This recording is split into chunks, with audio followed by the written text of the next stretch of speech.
What is going on, ladies and gentlemen? Yours truly, Kenjamin out here, back again with another video. Make sure you guys like, comment, share, and subscribe to the channel for more content. Your boy is back.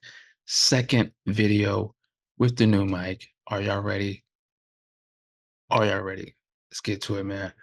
My top, my top 10 favorite WWE superstars right now, currently. And this list was kind of tough, man. You know what I'm saying? Um, there's so much WWE talent right now in WWE. There's so much great talent. And to just like boil it down to just 10 was kind of crazy for me, man. But I do have honorable mentions, guys that I can't put in my top 10 just yet.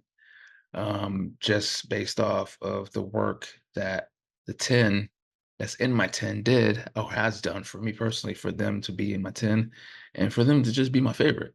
Um, I feel like there's going to be some surprises here, especially in early going for the honorable mentions. But this is my list. You know what I'm saying? Everybody has their own perspective on things. They have their own people that they like. You know what I'm saying? Everybody has their own like. You like what you like. You don't like who you don't like. You know what I mean? This is my list. That's the disclaimer for this. This is my top 10. My top 10 right now in the WWE as far as like my favorites. These are my guys, right? So let's get into it, man. My honorable mentions. We're gonna start off with the current and the new NXT champion, all ego Ethan Page. I like Ethan Page.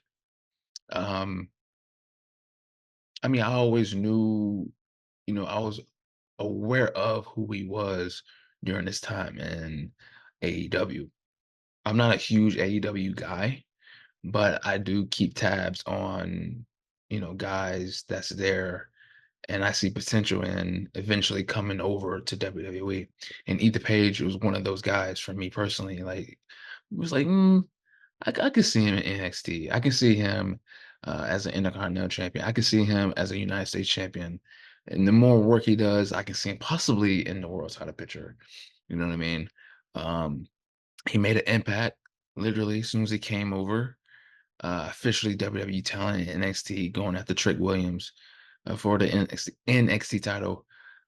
He had a match with Trick Williams at the not the latest NXT Heatwave, the NXT PLE, but the PLE before that. I can't remember the name of it, but he lost 1-on-1 in Vegas. Um, I think it was NXT Battleground. I think so. NXT Battleground. Yeah, I think so. And he had a good showing there, but he just came up at the short end of the stick. But I've always been a fan of Ethan Page. He's just, for me, I've always had a thing for heels. You know what I mean? Like heels, that's just I don't know. I don't know what it is about heels, man. Like I love the bad guy. I love being the bad guy. You know what I'm saying? Like to the point where as a fan, you want to literally stand up from your couch, stand up from your bed, stand up from anywhere, and literally take your hands and drag that person out of the TV and do what you got to do. That's when you know you're doing your job as a talent. That's how you know you're doing your job as a heel, as a bad guy, getting the fans to boo you, and so on and so forth, and wanting your opponent, the babyface, to win, putting over, doing business. And Ethan Page is that guy for me, man. And I love it. I love his attitude. I love his swagger. And he can really go in the ring. I love him. I love Ethan Page, man. But it's not there yet as far as being in my top 10.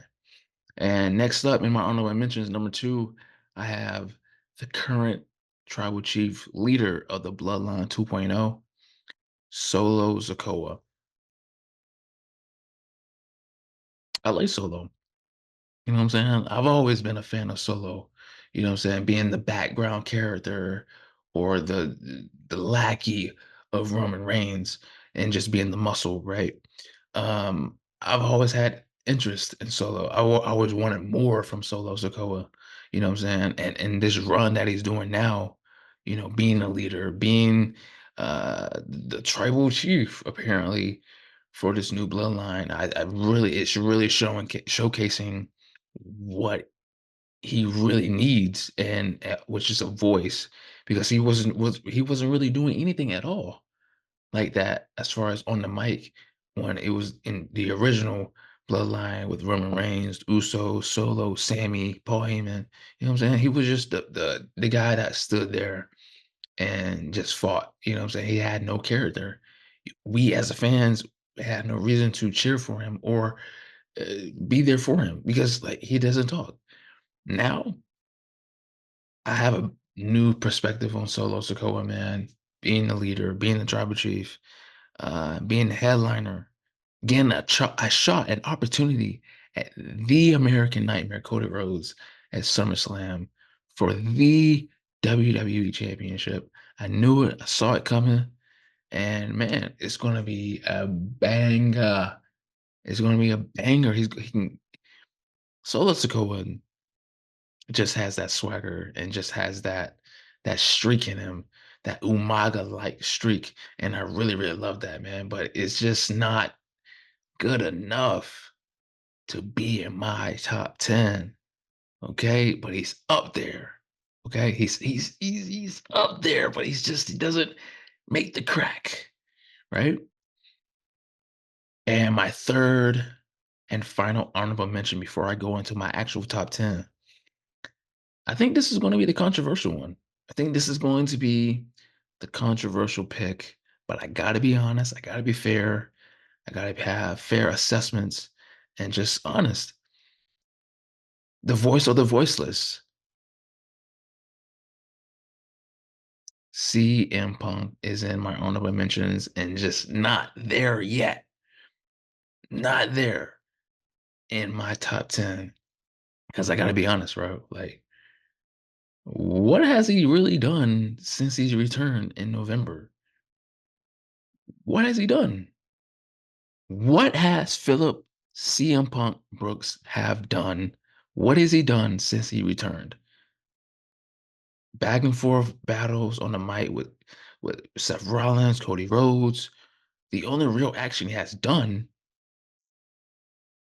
was he when he was in the Royal Rumble and he got hurt. You know what I'm saying? I can't judge a guy based off of just what he does on the mic. You know what I'm saying? We get it. CM Punk is one of the greatest, arguably the greatest talker on the mic in WWE history. We get that. Okay. But you can't just get over simply by what you say. You got to actually be in the ring eventually and show you what you got. And Punk is at that point in his career. He's injury prone, bro. Bro is injury prone, and it's crazy. Even when he was AEW, how many times he get hurt out there, bro? CM Punk is getting to that point where he's just injury prone, and I'm sorry. I'm sorry. You know what I'm saying? I judge a person not just what you do on the mic and just your aura and just your presence and name value. You have to go in the ring and like really go. You know what I'm saying? And Punk is just he's not that anymore, man. This is not 2011. This is not 2012. This is not 2013. This is 2024. Going into 2025. Punk has to do more for me, man. I'm sorry. CM Punk has to do more for me. And he got to show me. And this whole Drew and CM Punk and now adding Seth Rollins into the mix, whole story and feud, it has me boiling. It has me boiling. As a fan, I want more. I want more. I want more. But I want to actually see him in the ring. Like I said, he's one of the greatest mic workers of all time, arguably the best. Up there with John Cena, up there with The Rock, up there with Ric Flair, up there with Dusty Rhodes, up there with all of the greats. But he has to actually stay He gotta just, man, stay healthy. Stay healthy, bro. At least he was good enough to be in my honorable mentions. Okay? You know what I'm saying? He's just not there, bro. I'm sorry. I'm sorry. So my honorable mentions is NXT champion Ethan Page, Solo Sikoa, and CM Punk. Those are my top three right there as far as guys that I really like, but they're just not there yet as far as being in my top 10. They have to do more work. They have to do more. Okay. For me personally, for them to crack my 10 and take some people out. Speaking of my 10, right? Who's in my top 10? Who's in my top 10? Let's start at number 10 itself.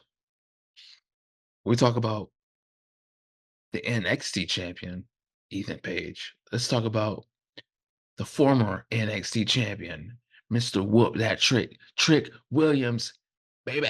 Trick Willie. You know what I'm saying? Trick Williams is in my top 10, number 10 to be exact.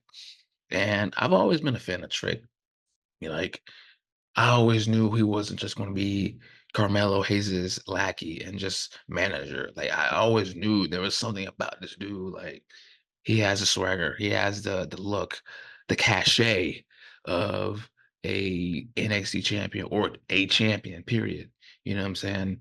I just knew that there was going to be a bright future for him eventually down the road because like Carmelo Hayes was eventually going to get called up, right? So they needed a guy. They needed someone to further the NXT universe. So Trick Williams was that guy. He stepped up big time, having big matches with Ilya Dragunov, having big matches with Carmelo Hayes himself, having big matches with Ethan Page, right?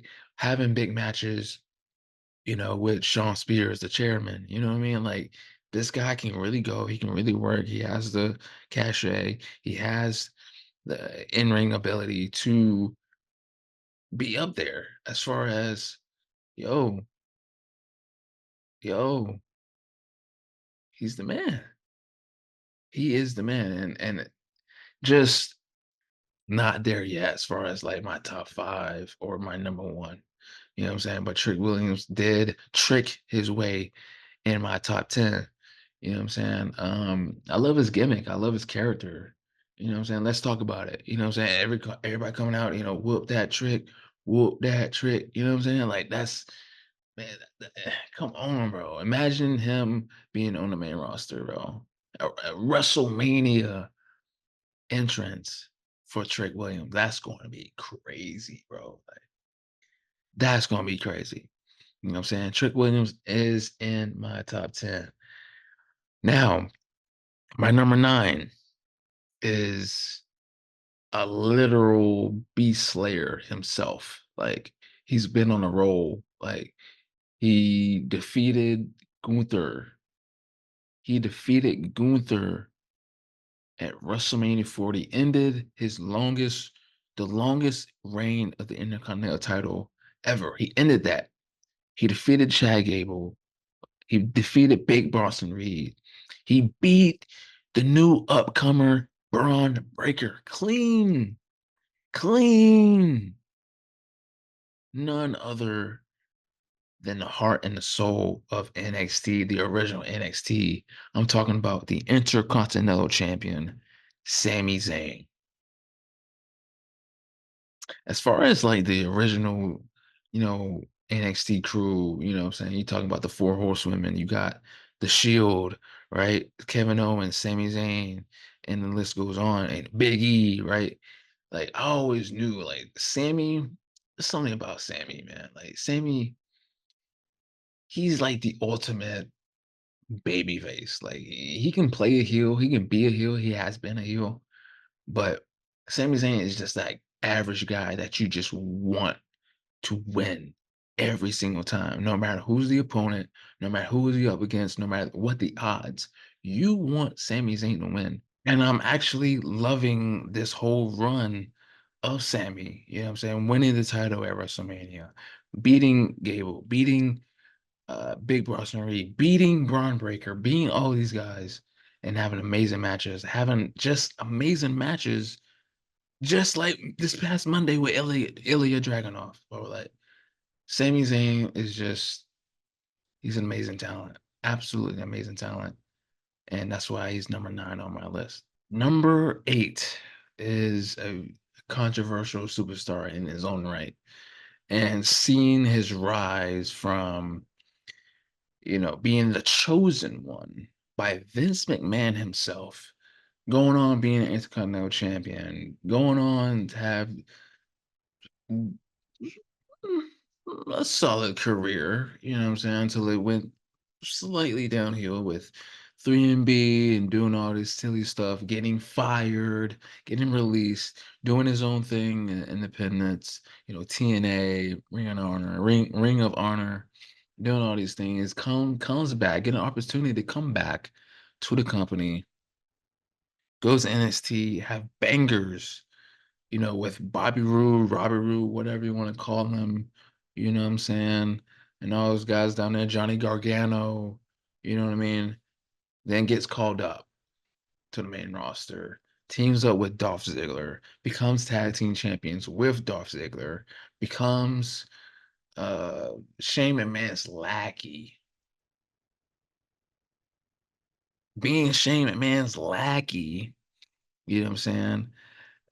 Having match after match after match after match after match alongside Bob Lashley, and Baron Corbin just to get fed to the Shield. You know what I'm saying? Because Dean Ambrose was leaving. You know what I'm saying?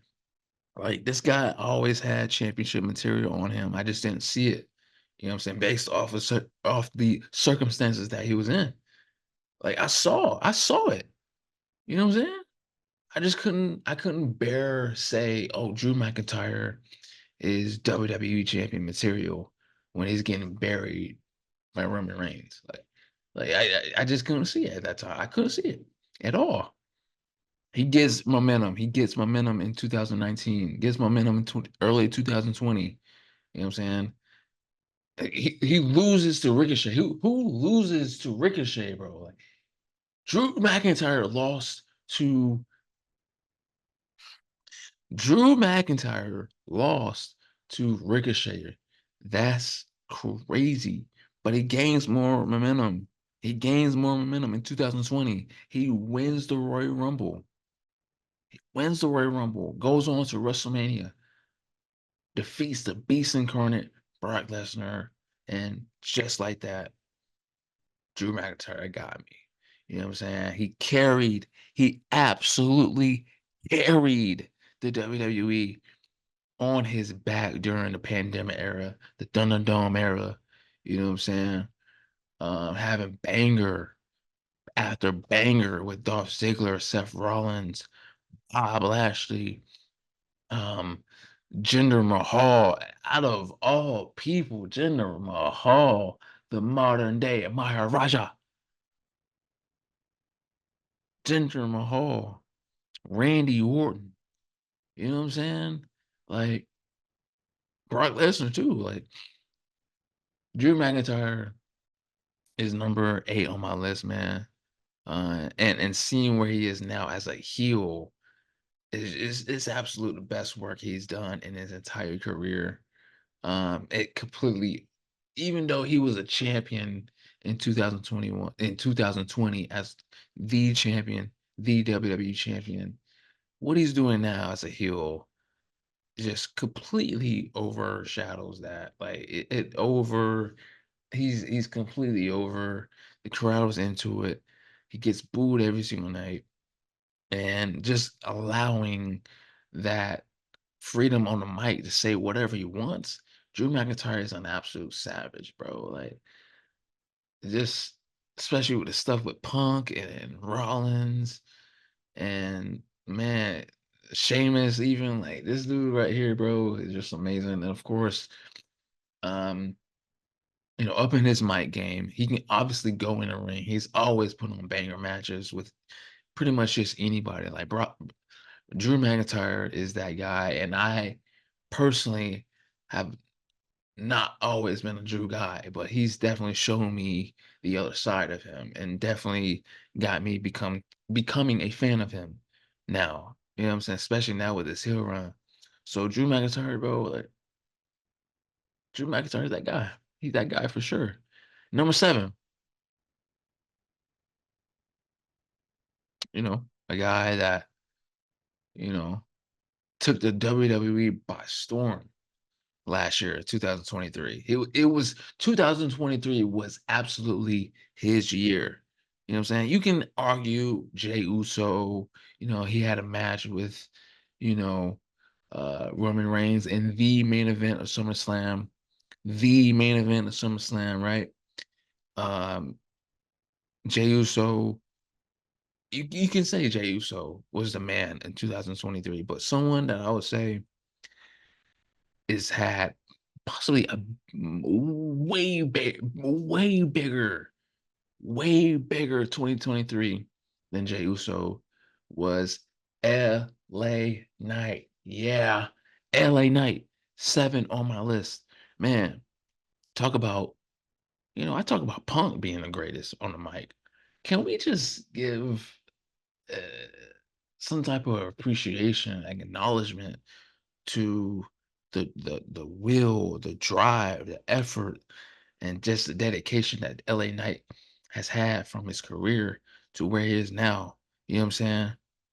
Like he could have easily quit. He could have easily stopped. Going from, Eli Drake. I remember Eli Drake. I remember that character, Eli Drake in TNA. I remember that. I was like, who is this dude? He garbo, he trash. Like, who is this dude? You know what I'm saying? Like, I don't, you know. So he comes to WWE, does his thing, still not getting over like that for real.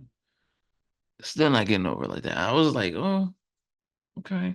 He looks familiar. I don't know. He looks familiar, bro. LA Knight. LA Knight. LA Knight. Then I do my research. Oh, that's Eli Drake. That's Eli Drake. The guy that was born in me. You know what I'm saying? I was like, oh, LA Knight. Let's see what's different. Let's see what's different about him. You know what I'm saying? So I gave him a chance. I gave him a shot. It's still just the connection wasn't there for me. You know what I mean? And you know, LA Knight, man, going from where he come from and seeing where he is now, having a massive crowd overload and takeover, you know, um, with his match with Roman Reigns, being in the Battle Royal at WrestleMania.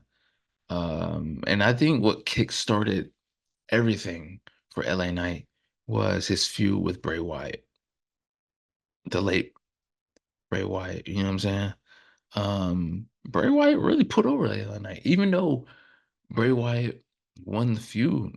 It really put LA Knight on a status. Nobody really was really rocking with LA Knight like that before that feud. It really put a spotlight on him and give him a chance to talk his talk. You know what I'm saying? And walk that walk. You know what I'm saying? Then he had many feuds with Miz. You know what I'm saying? And that was kind of a was it was good. Could have been way better as far as on the mic back and forth. You know what I'm saying? Because Mike the Miz can really go too. Like he's super underrated. But um, he had a few Miz. You know what I'm saying? That was solid. That was cool. You know what I mean? Then he comes.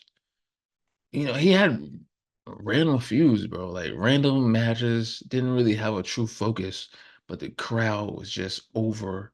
He was just over with the crowd. He can go in the ring, absolutely, 1000%. He has the look, he has that style, he has that swagger.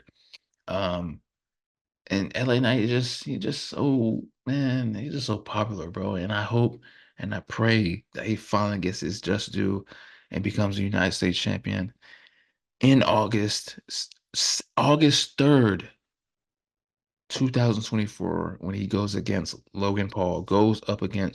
Logan Paul and ends that reign.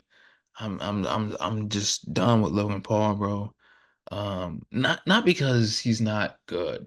Logan Paul is good. He's arguably the greatest,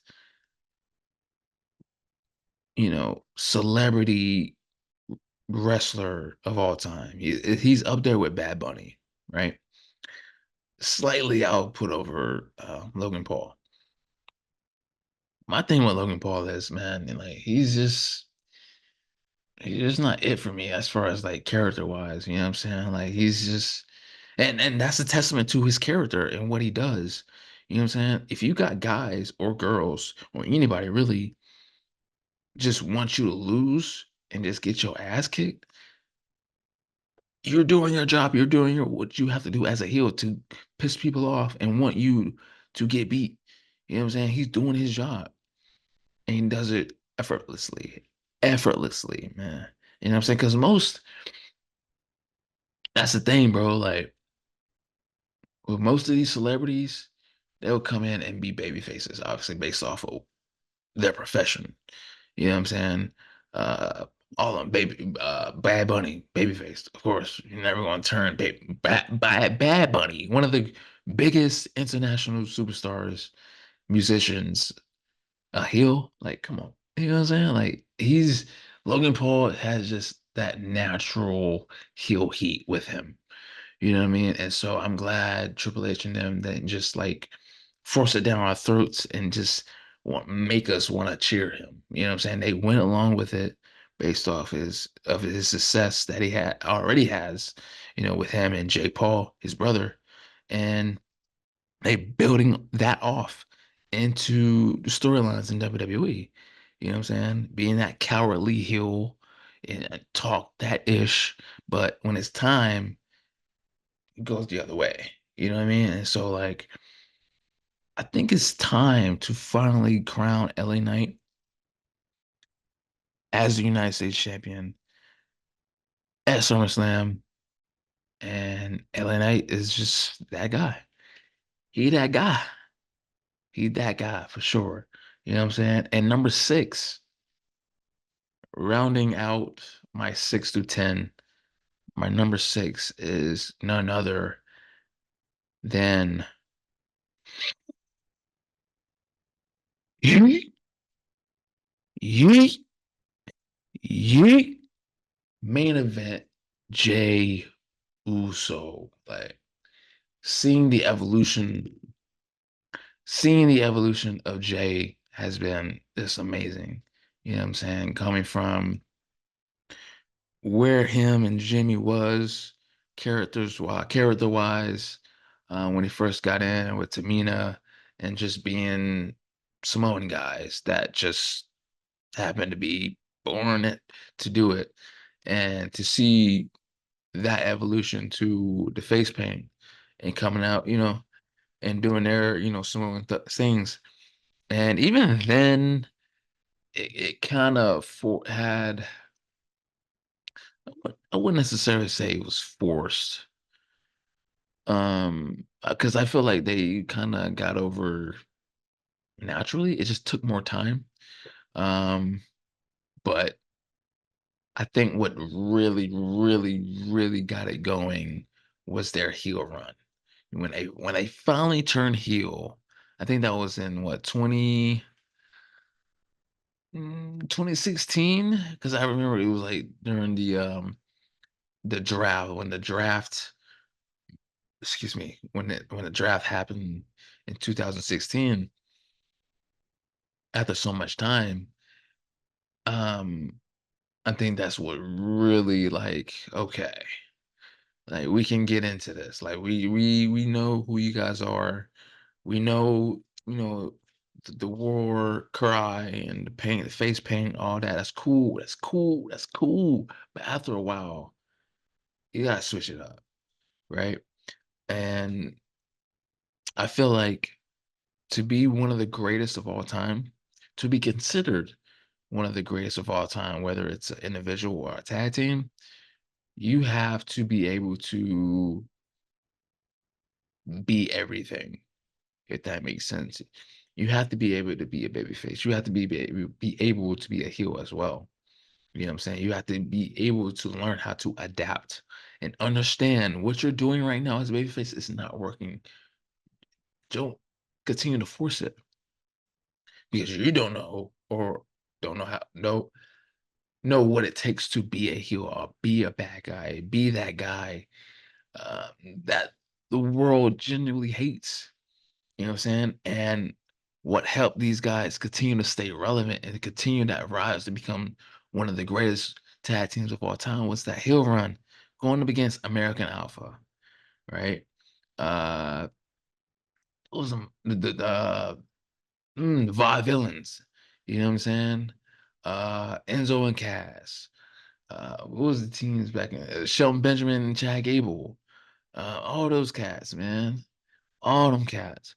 And then continue to be, Revival going up against them, Hardy Boys, um, The Bar, Sheamus and Cesaro, um, man, New Day, of course, New Day.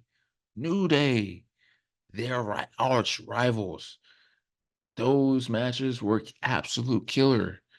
You know what I'm saying? But what was so interesting to me as long as along the journey for Jimmy and Jay, I always had that idea and I thought in the back of my mind, like, are these guys going just gonna be tag teams? Are they career? Because along the journey, along the way, I feel like every tag team should at least have an identity by themselves. They always split at some point. You know what I'm saying? The Dudley Boys split at some point. The Hardy Boys split at some point. Edge and Christian split at some point. You know what I mean? Like these guys have to have that individual um effect on the crowd and that individual connection with the crowd, whether heel or face, right? And so I always knew in the back of my mind, like, okay, eventually these guys gonna have to break up. You know what I'm saying? Some way, somehow. And when it finally happened, like, okay, Jimmy and Jimmy, you know what I'm saying? I enjoyed Jimmy's individual run. I just felt like he should have won more, taken more seriously. Um, Similar to his brother Jay. He was just more so the lackey of Roman Reigns and just being that funny guy. I felt like if he was taking it more seriously and won more matches and not be on the same level as Roman Reigns, because Roman Reigns is just he's in God mode, right? He's the guy.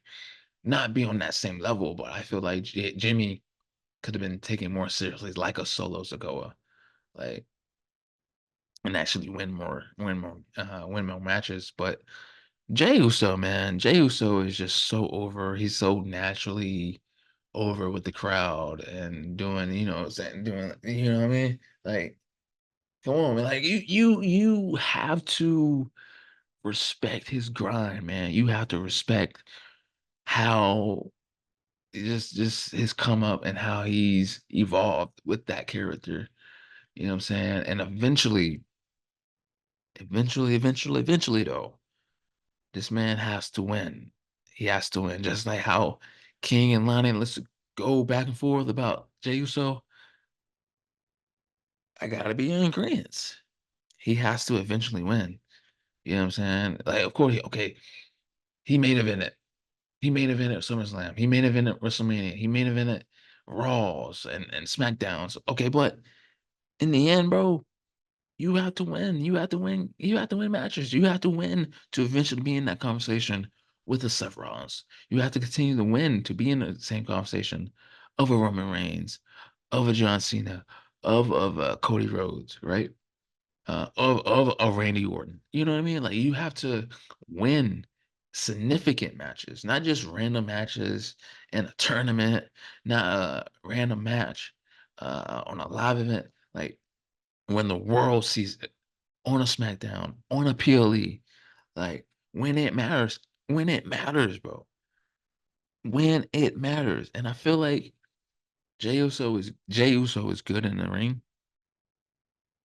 but I have to agree with King. But like his moveset is very limited. You know what I'm saying? Outside of the splash, outside of the spear, what does he have? He's really, really good. Really good, but I feel like he needs to do more, right? But outside of that, he has the crowd connection. He definitely can go on the mic. You know what I'm saying? He sells merch. He's probably number top three, number one, probably in merch sales. He got that. He got the crowd connection. You know what I'm saying? He just has to win. He has to win, bro. He has to win, man. He has to, bro. But that's my 6 to 10, bro. So to recap, with 6 to 10 to 6, just to recap, you got Trick Williams, Sami Zayn, Drew McIntyre, LA Knight, and Jay Uso. That's my 10 to 6. Now we're getting to the nitty gritty. Now we get into the nitty gritty, right? Number 5 is the Ring General Gunther. I've been a fan of Gunther when he was originally Walter. I remember, bro, I can't remember what show it was, but I remember being at school, college, right? And I was watching this pay-per-view. It was pay-per-view back then. It wasn't PLE. I think it was like 20, what was this? 2019, 2018, 2019. This is definitely before the pandemic. And I remember watching this overseas not tour, but overseas show pay-per-view. And the main event was this is Pete. This is back then when Pete Dunne was the United Kingdom champion. This is back when they had shows in the UK, right? NXT UK, right? If anybody remembers that, it was Pete Dunne defending the title against Joe Coffey. I remember that match. It was the main event. It was a very solid match, very solid. Obviously, Pete Dunne won, right? And just when the show is about to go off, here comes this dude comes out. This dude comes out and he challenges and faces up with Pete Dunne. I'm like, who is this dude? This is back when Gunther, Walter, Walter, Walter was, man, Walter was like, he's a big dude. I'm like, who is this dude? And the crowd was singing along his music and everything. Like, who is this dude? Because I'm not really into overseas wrestling. Like, I'm more so United States, WWE, and that's just that. Like I said, I peep AEW here and there or TNA and stuff like that, but I'm a WWE guy. You know what I mean? So I wasn't aware who Walter was at that time, but when I saw that guy, I knew, like, okay, he has a presence to himself. He has an aura that I'm not very familiar with. But the more I watch this guy, he's an absolute beast in the ring. Still is to this day. Whole new uh, mindset, body, working on himself, gym, whole new, just he has such a crazy aura about himself, and he's like this gentleman that likes to fight. You know what I mean? Like he's just so good in the ring, man, and it's just so particular, right? And he's not the greatest on the mic, but his in-ring ability outshines that. Like you tolerate that. You know what I mean? But Gunther, man, he's just amazing, and I feel like before this past Monday, I had Gunther winning the world title in SummerSlam. But after this past Monday in their promo with, Priest, Damian Priest, and Gunther just came across in that promo as this uh uppity guy. Oh, I was raised by two parents. You was you although you had uh, you know,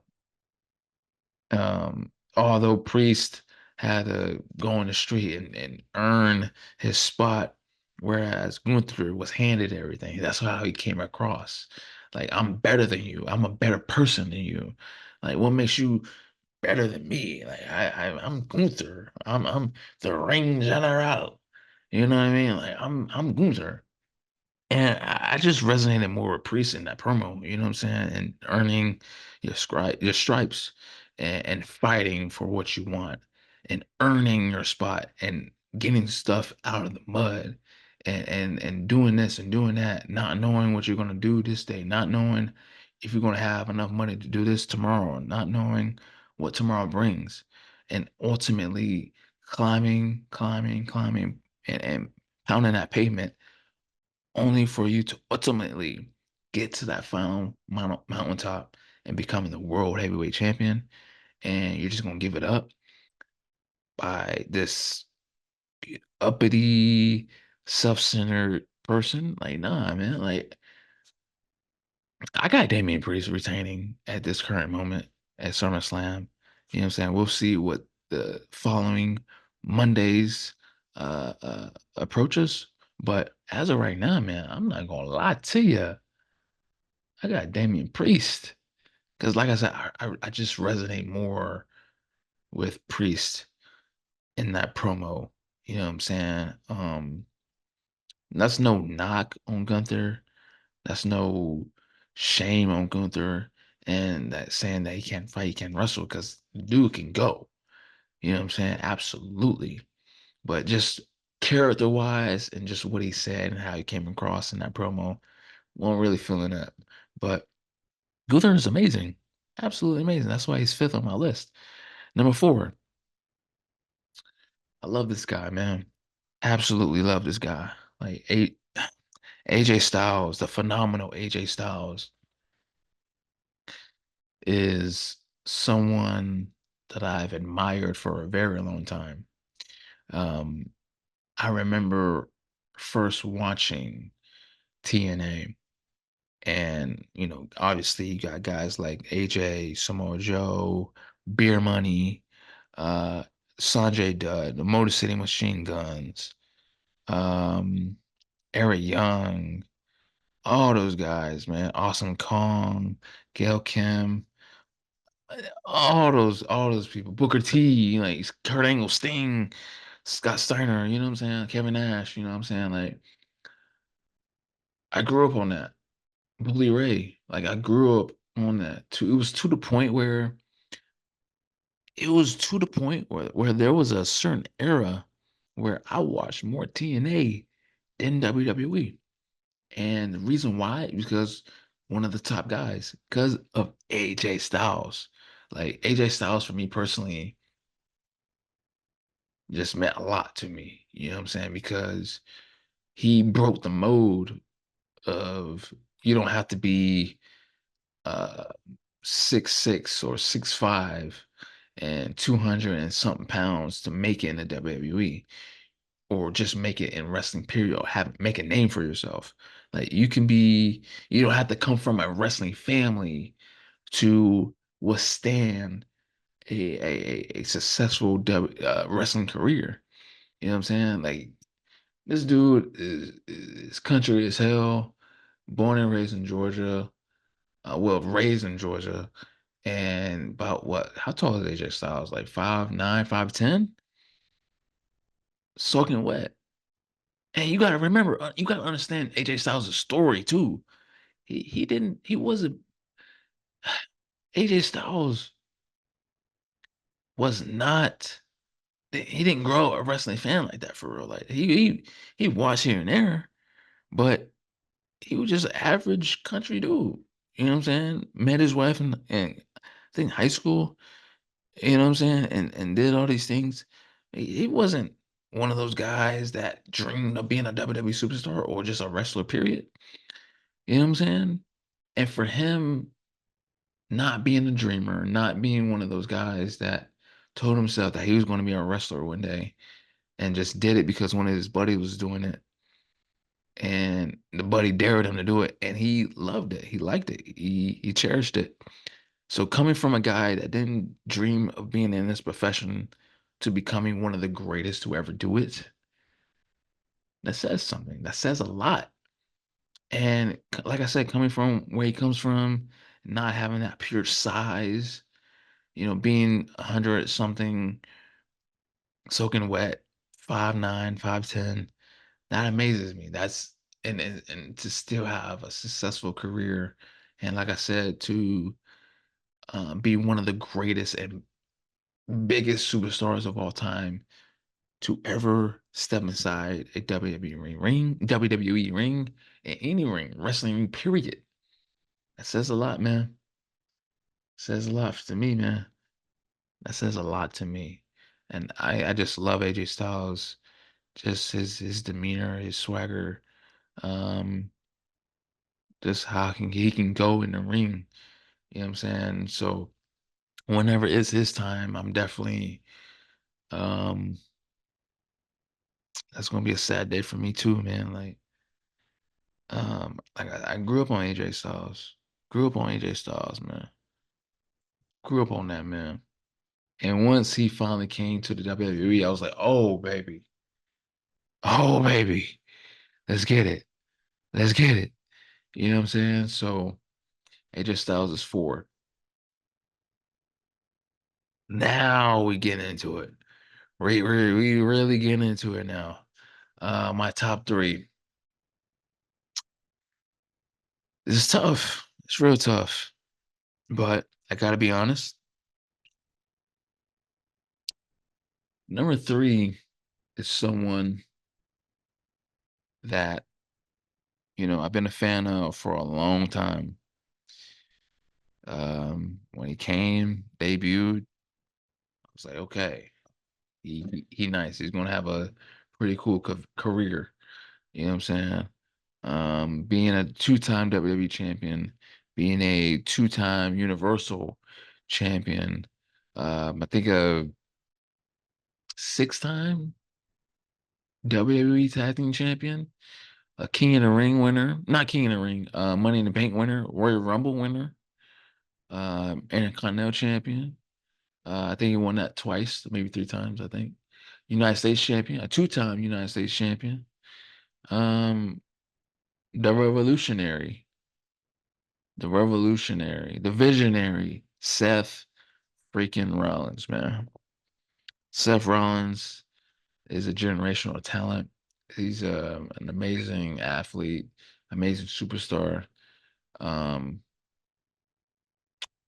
Seth Rollins is just that guy, man. And like I said, I've been a fan of him for a long time. He can go in the ring, very solid on the mic. He has definitely stepped up and worked on his craft on the mic. You can tell from when he first started with the Shield into where he is now, 1000%. And me personally, man, I enjoy what he's doing now. Doing the whole shtick. Uh, like I said, the visionary, the revolutionary. But I've always been a fan of the Messiah character. Obviously the Beast Slayer when he was in the Authority Shield, um, that whole little thing. But the Messiah to me was his most interesting character for me personally. Um, like I've always been a fan of something that is just so unique and so out there, right? And to not force it, but like try to naturally try to get it over. Especially during those times, it was the Thunderdome era, it was the COVID year. But Seth Rollins tried his best, when he was with Buddy Matthews, Buddy Murphy, Theory, AOPE. Um, I honestly feel like he should, as the Messiah, he deserved at least one title reign, whether it's the world title or Intercontinental title or United States. Like I feel like he deserved some type of crowning for that character because he made it work somehow, some way, being the Messiah. You know what I mean? Like such a weird thing, but he made it work. Seth Rollins is, like I said, a generational talent. He's amazing, absolutely amazing superstar, and absolutely will be in the WWE Hall of Fame one day. And it's crazy to say, man, he's already been in the WWE for like 11, 12 years, bro. Because the Shield debuted, Shield debuted in what, um, 2012, 2012, 2013. Yeah, something like that. Hell yeah. And it's already 2024, about to be 2025, man. So such an amazing career. My favorite Seth Rollins match, I would say. Oof, that's tough. It's real tough, man. He's had so many bangers. You talk about WrestleMania. Um, which WrestleMania? 34, which I feel like is the best match on that card, which was the first match. It was Seth Rollins against The Miz and Finn Balor for an Intercontinental title, which Seth Rollins won in the opening match. Great match. I feel like WrestleMania 40 with Drew was really good, considering the fact that Seth was just in the main event previously the night before with The Rock, Cody, and Roman Reigns. Um, what other matches? 2015 with him and Dean Ambrose, which was like Hell in a Cell, I think. Um, crazy. Um, Obviously, we will never forget the heist of the century with him cashing in on Roman Reigns and Brock Lesnar at WrestleMania 31. Like who would ever forget that? I think WrestleMania 32 was solid with him and um 32. He wasn't in 32, he was hurt. 33 with him and Triple H. That's what I was thinking about. Um yeah, that was solid to some degree. Um Seth Rollins, bro, like he's really, really good. Very great superstar. And number two, um, another generational talent. One of the goats, in my opinion. Not to say Seth Rollins isn't a GOAT or anybody else is on this list is not a GOAT, but this guy is a GOAT for sure. One of the flagship guys, I would say. Because you got obviously you have Bruno Sammartino, right? Torch passed to Hulk Hogan. Hulk Hogan was the guy. Torch passed to 'cause a lot of people say Austin, and I'm definitely a Rock guy. So maybe I'm being biased, but I feel like the torch was passed to both those guys, Austin and The Rock. I feel like they combinedly carried the Attitude Era. You know what I'm saying? Not just Austin. You know what I'm saying? Like The Rock was there too. He was The Rock was the Woody, whereas Austin was Buzz. You know what I'm saying? Like they were the guys in the company, not just Austin. Austin, yeah, absolutely. But The Rock was no slouch either. Like The Rock was just amazing in his own right, just as Austin. You know what I mean? So I always feel like when it comes to that conversation of the torches being passed down as far as like who were the guys, Bruno, Hulk, then Austin and The Rock. And those torch, they passed the torch to John Cena, right? And and who did he pass the torch to? You know, the guy, the guy, the tribal chief, the real tribal chief, the the needle mover of the WWE, right? How long that man hold the title? 3,000 something days. Roman Reigns is number two on my list. And rightfully so, right? Rightfully so. It's Roman Reigns, bro. Like, excuse me. Cause like, why not? It's Roman Reigns. This guy was granted, this guy was handed the keys and the torch by Vince McMahon himself and forced him down our throats as fans, wanting us to cheer for him, wanting us to be this generation's John Cena.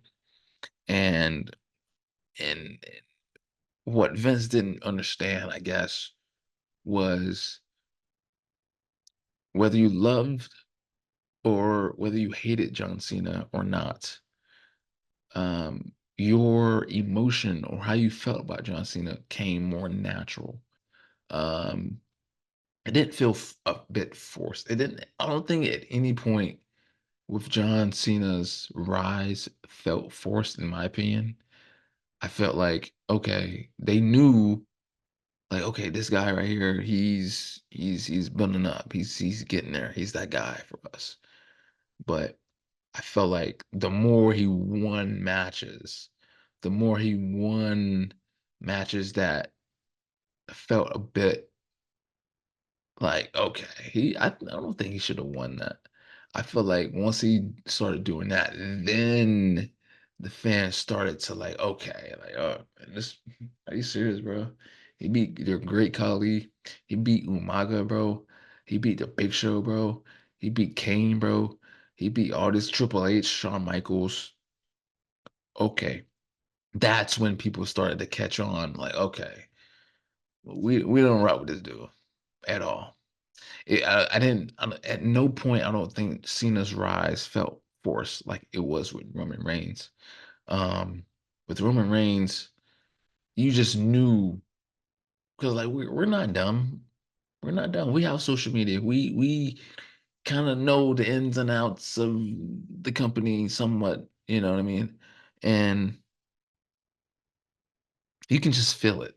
You can just feel with Roman Reigns' build after the Shield breakup. You know what I'm saying? Seth Rollins was the guy, of course, absolutely. He was a champion once he finally cashed in.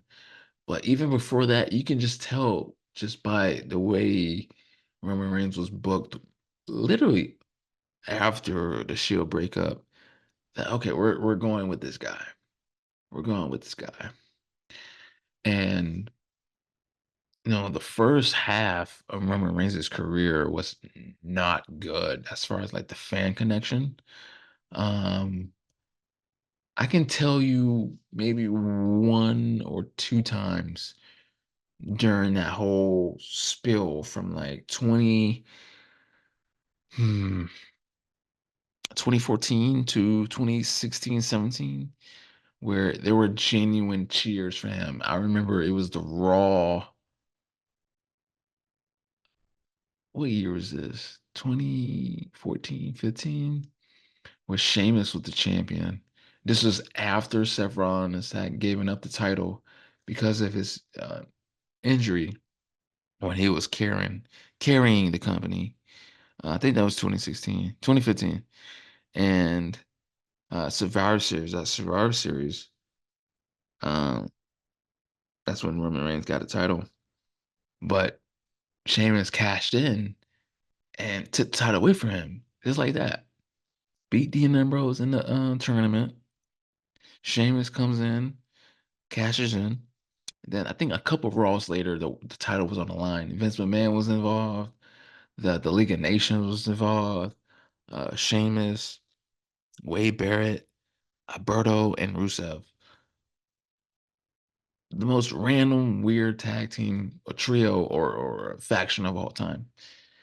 Um, all was to just like um to be fed to Roman Reigns.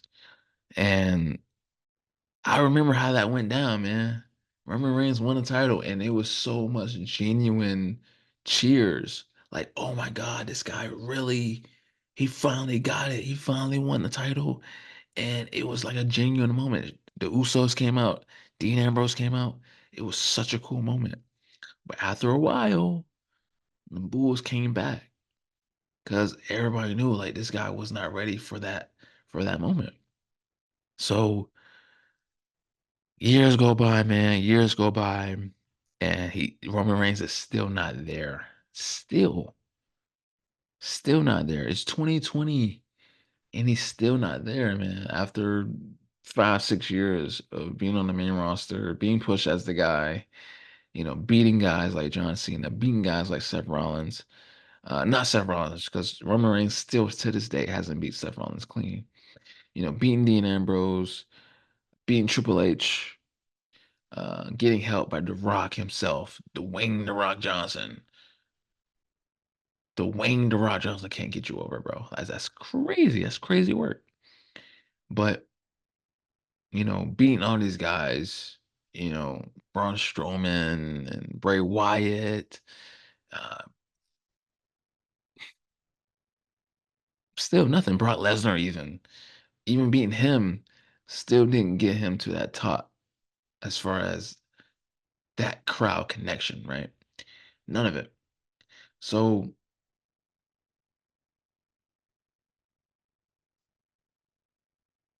comes a time where, Roman Reigns was dealing with something seriously, with leukemia, and he has to go and dealing with the COVID stuff.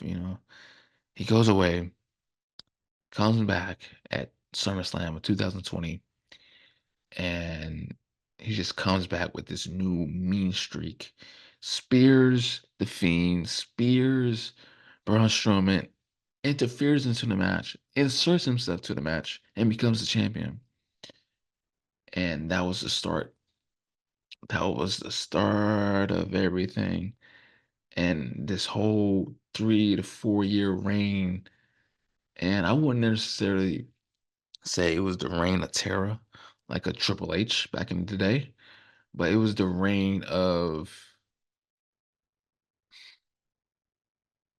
it's too easy to say greatness because obviously it was greatness.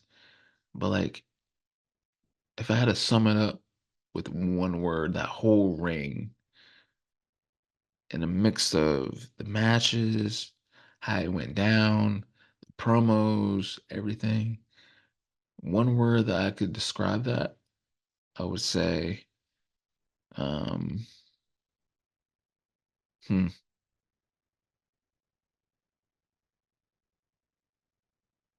interesting would be the word. You know what I mean? It started off pretty solid, pretty good.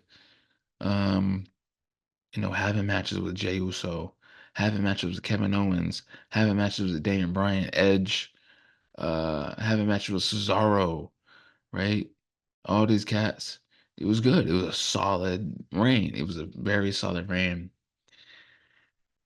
And then they started having matches with Oberg, excuse me, Goldberg. Then who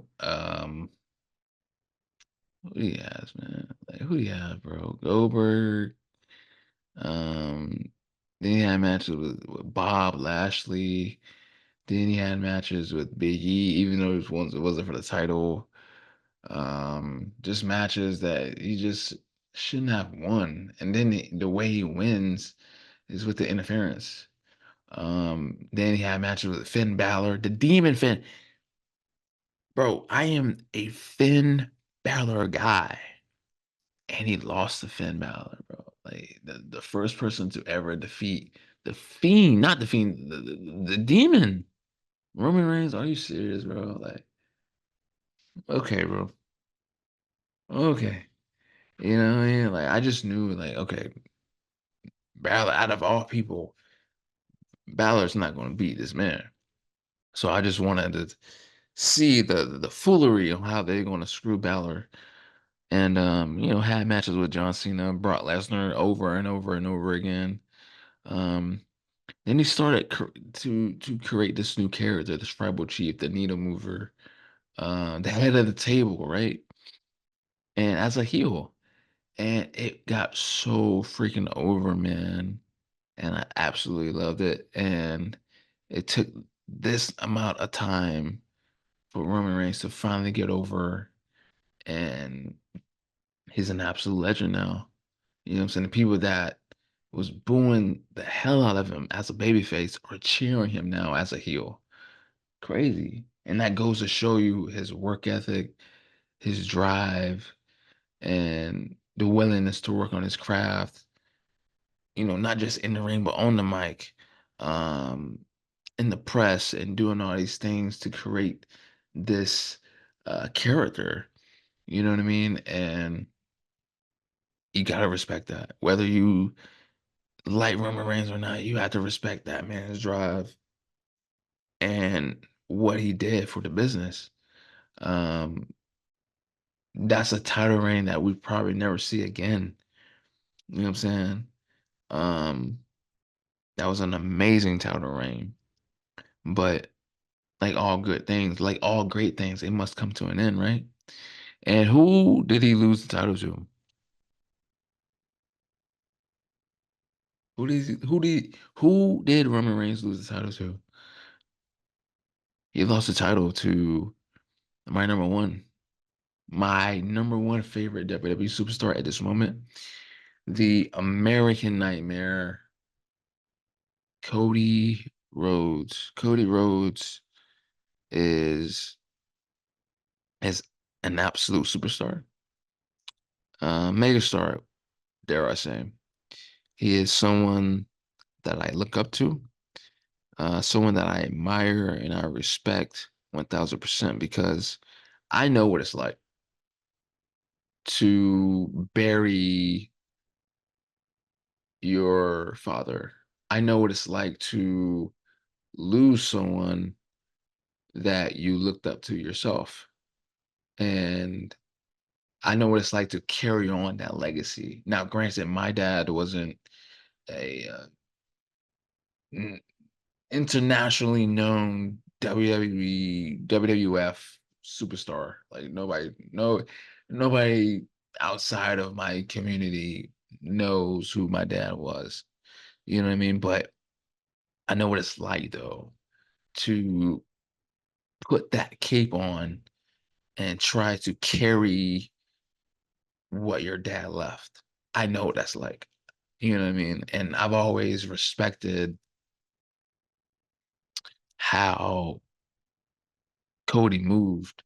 I've always admired how he carried himself, not only just within that time space with his dad passing away, even still to this day, and trying his best to keep his dad's name alive. And I've always loved that. I've always respected that. I've always um took good insight with that. You know what I'm saying? And um I didn't quite understand it at first, but as time went on, when he first asked for his release and got the release and did his own thing, I didn't really understand it. Like, dude, your dad's legacy is in WWE. You have to continue the legacy. You have to continue what your dad created. Like, what are you doing? Why would you go here? Why would you go there? Like, what are you doing? And then I realized, like, okay, even though,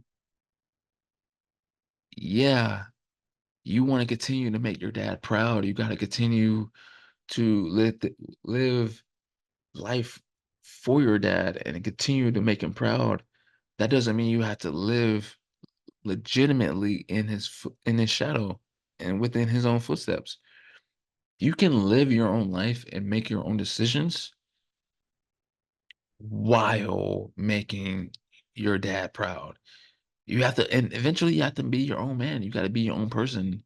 And in that moment, Cody had to do what is best for him. And what was best for him was to leave WWE and become his own person and have his own identity rather than just being, oh, that's Dusty's kid. Oh, that's Dusty's son. Oh, Cody, Dusty's son. That's Dusty's guy. You know what I'm saying? Like, I respected it and I love that move. looking back on the hindsight and doing what he did, doing going to TNA, going to Ring of Honor, doing these indie shows, ultimately going to Japan, ultimately creating AEW, being one of the creators of AEW, creating a whole new show, a whole new path, a whole new uh, lane for other wrestling fans that's not really rocking with WWE like that. They can go over here. Cody helped assist that. He assisted that. You know what I'm saying? Did his thing there. You know what I'm saying? Then when he felt like it was time to go, he left. And then he came back to WWE and created a whole new aspect, a whole new lane, a whole new perspective of what he wants to do. He wants to be WWE champion. He wants to be the guy. He wants to be that next person that takes that torch. And he did it. He finally got it after 2 years. After 2 long years, he finally did it. He finally became WWE champion. WrestleMania 40 was a moment, was a movie. You know what I'm saying? It's crazy, man. I was just thinking about this today. Like, not many people truly remembers the match itself with Cody and Roman. They remember the moment when John Cena came out, when The Rock came out, when the Shield music came, when The Undertaker came. They remember the moment that Roman Reigns got his revenge back on Seth Rollins, stabbing the Shield brothers in their back. After 10 years, people remember the moment when Cody Rhodes pinned Roman Reigns 1, 2, 3. They remember the moment. The moments. The moments matter in wrestling, right? They remember all of these things. They don't remember the match itself. So Cody Rhodes wins the WWE Championship, bro. And I don't. Okay. My dad passed away 2013, right? And I can count on my one hand how many times I've cried like that on that level on my one hand. And one of those moments was when Cody Rhodes won the WWE Championship that night, because like I said, I resonate with that. I know what it's like to pound that pavement and do what you got to do and try your absolute best to make your dad proud. And at the roadblock, at the roadblock, at the roadblock, at the roadblock, for you to finally reach that mountaintop and finally get it. It's just bittersweet, man. And he did it for Dusty. He did it for his mom. He did it for his wife. He did it for his beautiful daughter. He did it for everything. And most importantly, he did it for himself. You know what I'm saying? Cody Rhodes as a WWE champion would have never happened if he would have just stayed and became complacent and got content with his spot simply because he was Dusty's kid. You know what I'm saying? But he stepped out of that. He wanted to become himself. He wanted to become the American Nightmare. He wanted to become Cody Rhodes himself. He wanted his own identity. And you have no choice but to respect that, bro. Like, come on, man. That's why I love this guy. Love Cody. That's my number one. And that's my list. That's my top 10 WWE superstars in 2024 at this moment, man. My favorite. These are my guys. Honorable mentions: Ethan Page, NXT champion. Solo Sikoa with CM Punk in my honorable mentions. I'm sorry, Punk is not there.